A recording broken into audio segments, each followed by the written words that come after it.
Gas वितरणासाठी नवी नियमावली जाहीर। शाळा, आश्रमशाळा आणि अंगणवाड्यांना 100% पुरवठा करण्याचे आदेश। दररोजचा पुरवठा अहवाल सादर करणं बंधनकारक असेल।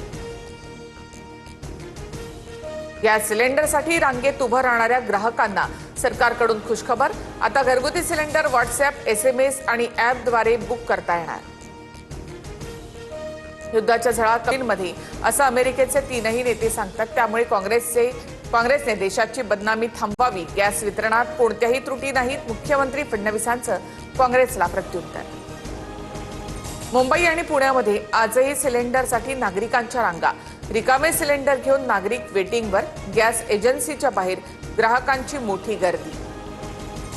मुंबईतील वरळीमध्ये गॅस सिलेंडरचा काळा बाजार उघड।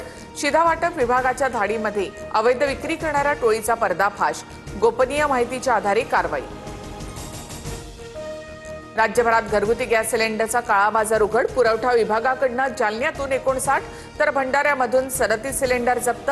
अवैध साठवणूक करणाऱ्यांवर प्रशासनाची कारवाई। शिर्डीमध्ये साई प्रसादालाही गॅस टंचाईची झळ। साई भक्तांना प्रसादामध्ये एकच लाडू पाकिट मिळणार, तर प्रसादालयातील भोजनाच्या मेन्यूतून डाळ भाताऐवजी खिचडी मिळणार। कोल्हापूरच्या करवीर तालुक्यात जोरदार पाऊस। अनेक ठिकाणी गारांमुळे घरांच्या काचा फुटल्या, तर पत्र्यांचं छतही उडालं। कापणीला आलेल्या रब्बी पिकांच्या नुकसानीची भीती। 1 एप्रिलपासून वार्षिक टोल पासच्या किमतीमध्ये वाढ। 3000 रुपयांमध्ये मिळणारा फास्टॅग वार्षिक पास आता 3075 रुपयांना मिळेल। केंद्रीय रस्ते वाहतूक आणि महामार्ग मंत्रालयाचा निर्णय। सोनम वांगचुक यांची 6 महिन्यांच्या नजरकैदेतून सुटका। केंद्रीय गृह मंत्रालयाचा मोठा निर्णय।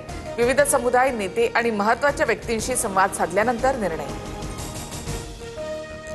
एअर इंडिया आणि इंडिगो नंतर अकासा एअरलाइन्सच्या तिकीट दरांमध्ये वाढ। देशांतर्गत आणि आंतरराष्ट्रीय उड्डाणांचा प्रवास महागणार। उद्यापासून नवे दर लागू होणार।